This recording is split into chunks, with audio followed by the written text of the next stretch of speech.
औज़ुबिल्लाहि मिनश्शैतानिर्रजीम बिस्मिल्लाहिर्रहमानिर्रहीम। अस्सलाम वालेकुम जी, कैसे हैं आप सब। उम्मीद है कि आप सब अल्लाह ताला की रहमतों, बरकतों और नेमतों के साए में बिल्कुल खैरियत से होंगे। अच्छा जी, अब क्या है कि फ़र्स्ट ईयर और 9th क्लास इनके लिए ना थोड़ा सा उनके मॉडल पेपर में कोई चेंजिंग हो रही है। मैं आपको चेक करवाती हूँ कि मसला क्या है। ठीक है, अब एक चीज़ तो मैं आपको बता दूं कि जी अभी जो पीछे ई कचहरी हुई है तो उन्होंने बताया है कि जो क्लास 9th और क्लास 11th है उनके पेपर अब जो है जो न्यू रजिस्ट्रेशन के बच्चे हैं, ये इम्प्रूवर्स और सप्ली वाले बच्चों के लिए नहीं है। ये फ्रेशर्स के लिए है, न्यू रजिस्ट्रेशन बच्चों के लिए है कि उनका पेपर जो होंगे वो 1200 में से मार्क्स होंगे, यानी 600 फर्स्ट ईयर और 9th और 600 10th और सेकेंड ईयर। ठीक है, तो आपका जो तर्जुमतुल कुरान पंजाब में लिया जा रहा था वो पेपर इंट्रोड्यूस हो चुका है, ठीक हो गया। तो इस साल जो क्लास 9th और क्लास फर्स्ट ईयर देगी तो वो तर्जुमतुल कुरान का पेपर भी देगी। ठीक है, आप सबसे पहले अपने गूगल पे जाएं और FBISC मॉडल पेपर्स टाइप करें ताकि हम डायरेक्ट वहीं पे पहुँचें जहाँ हमने पहुँचना है। ठीक है, सिलेबस एंड मॉडल पेपर्स पे जाएं। ठीक है, ये आपको देखें सबसे पहले ये जो आपको नज़र आ रहा है इस पर आपने क्लिक किया। ठीक है, आप नीचे इसको स्क्रॉल डाउन करें तो पहले ही आप देख लें कि ये 9th का है। ठीक है, 10th का वही है, उन्होंने 2006 का करिकुलम भी है, वहाँ पे 2022 और 23 का भी है। ठीक है, लेकिन यहाँ से इन्होंने 2006 का करिकुलम हटा दिया 9th के लिए, लेकिन जो इम्प्रूवर्स हैं उनके लिए है। ठीक है, बल्कि इम्प्रूवर्स के लिए भी अब नहीं होगा पिछले साल के। क्यों नहीं होगा? क्योंकि पिछले साल जो है फेडरल बोर्ड का सिलेबस चेंज हो चुका है, पंजाब ने अब किया है तो पंजाब का मामला थोड़ा सा चेंज है। खैर ये सारी बातें छोड़ें, आप देख लें 9th क्लास अपना देख लें कि ये सारा कुछ है। लेकिन आप ये देखें बायोलॉजी में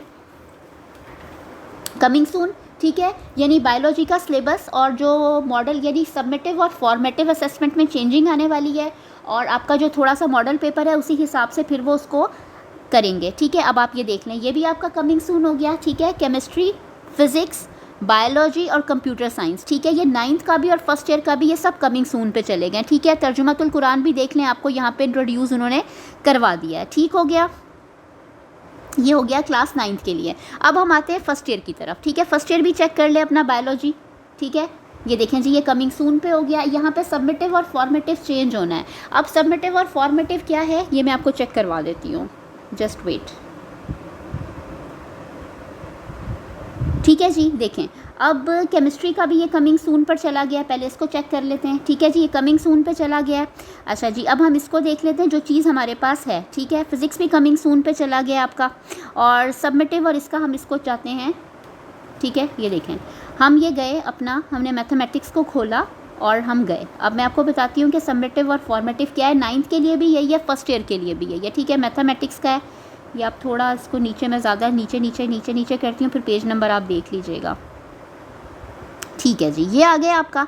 ठीक है, अब मैथ्स का फर्स्ट ईयर ये देख लें कि आपका जो पहला चैप्टर है कॉम्प्लेक्स नंबर्स का। ठीक है, उसमें आप ये देखें कि पहला जो उन्होंने आपको लिखा है SLO, ये मैं इसको थोड़ा सा जूम कर देती हूँ। ठीक है, वो कहते हैं recall complex number Z represented by an expression of the form Z is equal to A plus iota B और of the form AB where A and B are real numbers and iota is equal to -1। ठीक है, ये थोड़ा सा नज़र नहीं आ रहा है यहाँ पे। ठीक है, अयोटा इज इक्वल टू -1 का स्क्वायर रूट होता है। ये फॉर्मेटिव है। फॉर्मेटिव का मतलब है ये चीज़ आपसे पेपर में डिमांड नहीं की जाएगी, ये सवाल आपसे पेपर में नहीं पूछा जाएगा। नीचे देख लें कॉम्प्लेक्स नंबर का अगला भी आप ये खुद पढ़ लें, मैं पढ़ूंगी तो बहुत ज़्यादा टाइम लग जाएगा। Recognise A as a real part of alpha है या A है, ये जो भी है। ठीक है, it's A a real part of Z and B as an imaginary part of Z। ठीक है, यानी ये आपने 9th क्लास में भी किया हुआ है ना, तो वो उन्होंने फॉर्मेटिव में डाल दिया कि फ़ायदा ही कोई नहीं था। ठीक है, ये भी आपको पेपर में डिमांड नहीं किया जाएगा। अब थर्ड वन देख लें कि know the condition for equality of complex numbers, ये भी फॉर्मेटिव में है, यानी ये पेपर में सवाल नहीं किया जाएगा। अगला भी देख लें, फॉर्मेटिव में है। ठीक है, तो अब ये देखें कि कॉम्प्लेक्स नंबर में से आपको सवाल क्या किया जाएगा। अगला भी फॉर्मेटिव में से, यहाँ से सबमिटिव शुरू हो रहे हैं। ठीक है, ये जो समेटिव है ना, समेटिव आपका जो है ना, ये आपका पेपर में पूछा जाएगा। ये देख लें जी, ये कितना पोर्शन आपका पहले चैप्टर में से कॉम्प्लेक्स नंबर में से समेटिव है, ये देख लें। जिसके आगे भी समेटिव लिखा हुआ है ना, वो सवाल आपसे पूछे जाएंगे, उनकी आपने तैयारी करनी है। लेकिन मज़े की बात मैं आपको बताऊं, फॉर्मेटिव किए बगैर समेटिव नहीं कर सकते आप लोग। ठीक है। तो लेकिन सिर्फ पेपर की तैयारी में आपके लिए ये होगा कि आप उस फॉर्मेटिव पोर्शन को छोड़ दें, वो आपको आना चाहिए, क्योंकि उसके बगैर आप ज़ाहिरी बात है, आप मुझे बताएं कि अगर आप कोई आर्टिकल छोड़ देते हैं किसी भी टॉपिक में तो आप अगला आर्टिकल नहीं समझ सकते। लेकिन सिलेबस इतना इतना इतना ज़्यादा हाई कर दिया है, इतना ज़्यादा हाई कर दिया है कि जिसकी वजह से अब उनको ये करना पड़ा कि थोड़ा सा समेटिव और फॉर्मेटिव में इसको डिवाइड करना पड़ा। ठीक है, तो ये देख लें, ये देखें। अब अच्छा, उसके बाद जो नेक्स्ट चैप्टर है फर्स्ट ईयर का, वो भी है कि मैट्रिसेस एंड डिटर्मिनेंट्स। उसमें भी देख लें कि पहला जो आपका है फॉर्मेटिव है, यानी मल्टीप्लिकेशन का। उसमें देखें, इसको मैं थोड़ा सा समझा दूँ। Apply matrix operation, addition, subtraction and multiplication of matrices with real and complex number आपको पेपर में नहीं आएगा। यानी मल्टीप्लिकेशन इतनी लंबी है, वो तो उसी को करने लगे तो वैसे ही 3 घंटे का पेपर सॉल्व नहीं होता। ठीक है, लेकिन वो आपको आनी चाहिए। क्यों आनी चाहिए? क्योंकि उसके बगैर आप ग्रामर रूल नहीं कर सकते, उसके बगैर आप मैट्रिक्स इन्वर्जन के तरीके से एक्स वाई और जेड अननोन नहीं निकाल सकते। लेकिन वो आपको आनी चाहिए, बट वो पेपर का हिस्सा नहीं होगा, पेपर में उसमें से क्वेश्चन नहीं आएगा। ठीक हो गया। अब नीचे देख लें, सारा समेटिव है, ये सारा समेटिव है डिटर्मिनेंट्स और मैट्रिसेस के चैप्टर में से। और ये लास्ट टॉपिक, ये सीक्वेंस एंड सीरीज़ को देख लें। ठीक है, इसमें से भी देख लें कि फॉर्मेटिव में एक टॉपिक जो है आपका लिखा हुआ है।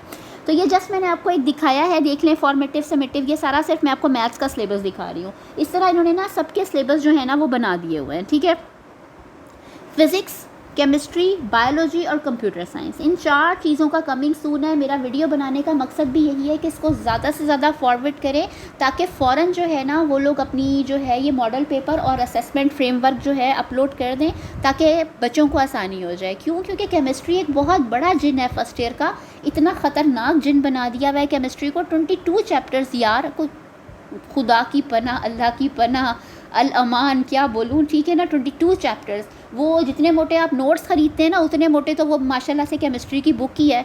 तो जब हमें पता चलेगा कि जी असेसमेंट फ्रेमवर्क में क्या है और हमने क्या फॉर्मेटिव और क्या समेटिव में करना है, तो तभी तो हम केमिस्ट्री को बैलेंस कर सकेंगे। और यही 9th क्लास के लिए है। ठीक है, 9th का फिर भी इतना नहीं है, मगर बहरहाल पंजाब से ज़्यादा चैप्टर्स हैं। ठीक है, 9th क्लास भी फेडरल ने जो सिलेबस किया है वो पंजाब से कहीं ज़्यादा हैवी है, कहीं ज़्यादा जो है वो उसमें काम है। ठीक है, लेकिन chemistry first year, oh my God, बहुत जुल्म है, बहुत ज़्यादती है। ठीक है, अब यहाँ पे फर्स्ट ईयर भी चेक कर ले, तर्जुमतुल कुरान। ठीक हो गया। अच्छा, तर्जुमतुल कुरान को भी हम थोड़ा सा डिस्कस कर लेते हैं। तर्जुमतुल कुरान, ये ओहो वेट, ठीक है, ये देखें, पाकिस्तान स्टडी जो है ये आपकी नहीं लिखी हुई फर्स्ट ईयर में, क्योंकि वो सेकंड ईयर में होती है। ठीक है, तर्जुमतुल कुरान आपका दोनों क्लासेस में होगा। ये असेसमेंट फ्रेमवर्क और मॉडल पेपर्स पे मैं गई हूँ, मैंने क्लिक किया, अभी अपलोड होते हैं तो मैं दिखाती हूँ। वैसे मेरे पास अपलोड्स भी पड़े थे, लेकिन मैंने कहा आप लोगों के साथ ही अपलोड करूँ तो ज़्यादा मज़ा आएगा। हाँ जी,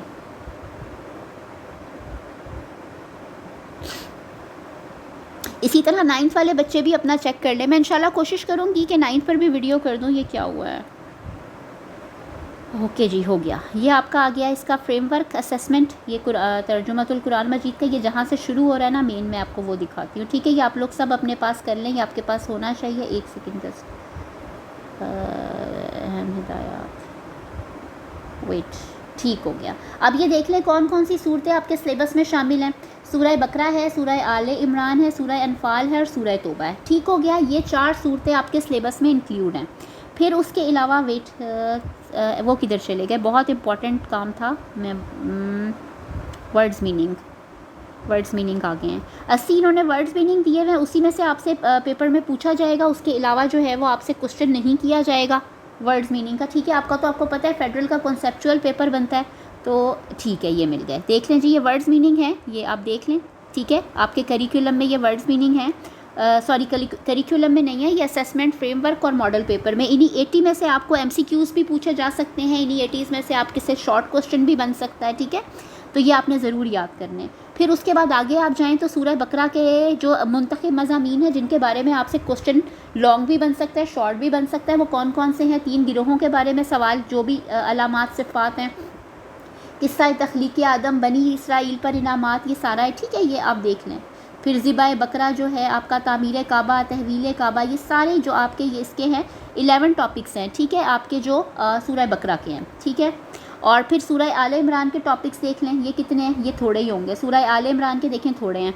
फिर आगे से सूरह अनफाल के टॉपिक्स जो हैं ये 3 हैं आपके पास, ठीक है। इनमें से लॉन्ग शॉर्ट क्वेश्चन बनेंगे। सूरह तौबा के देख लें, सूरह तौबा के भी इतने नहीं हैं, ठीक है। ये आप अच्छी तरह से इसके तर्जुमे करें। आप लोगों को पेपर में वो नहीं आना है कि आयत दी हुई है उसका तर्जुमा लिखना है, ठीक है। ये आपके पेपर में नहीं है क्योंकि ये एक रट्टा है, ठीक है। तो आपका जो पेपर है फेडरल बोर्ड का वो बिल्कुल कोई रट्टा नहीं है, कॉन्सेप्चुअल पेपर है। तो ये आपने अपने टॉपिक्स अच्छी तरह तैयार करने हैं, ठीक है। फिर ये देख लें कि आपको उन्होंने एक मॉडल पेपर भी दे दिया, ठीक है। ये आप मॉडल पेपर चेक कर सकते हैं यहाँ से, ठीक है। ये MCQs हैं और ये सारा कुछ है। यहाँ से जो जो कुछ मैंने आपको बताया है ये सारा कुछ आपको यहाँ पे मिल जाएगा, ठीक है।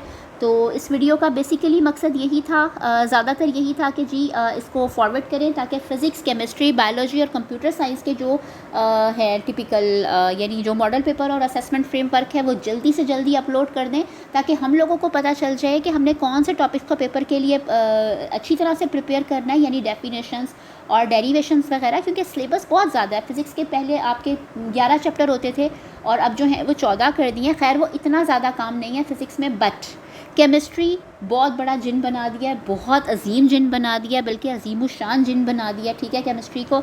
तो केमिस्ट्री का जल्दी से जल्दी अपलोड करें ताकि बच्चों को आसानी हो। क्योंकि जो बच्चे पढ़ने वाले हैं, ऐसा तो नहीं है कि सितंबर में आप लोगों के कॉलेजेस स्टार्ट होंगे या अगस्त में होंगे तो तब तैयारी होगी, नहीं जी। जो पढ़ने वाले बच्चे हैं, मेडिकल में जा रहे हैं, इंजीनियरिंग में जा रहे हैं, ICS कर रहे हैं, उन सारे बच्चों ने अपना काम शुरू कर दिया। 1-1 महीने की क्लासेस भी स्टार्ट हो चुकी हैं भाई, ठीक है। तो जल्दी जल्दी करें ताकि हमें आसानी हो जाए, ठीक है। तो हम इंशाल्लाह मिलते हैं किसी और वीडियो में, तब तक अपना ख्याल रखिएगा। अल्लाह हाफ़िज़।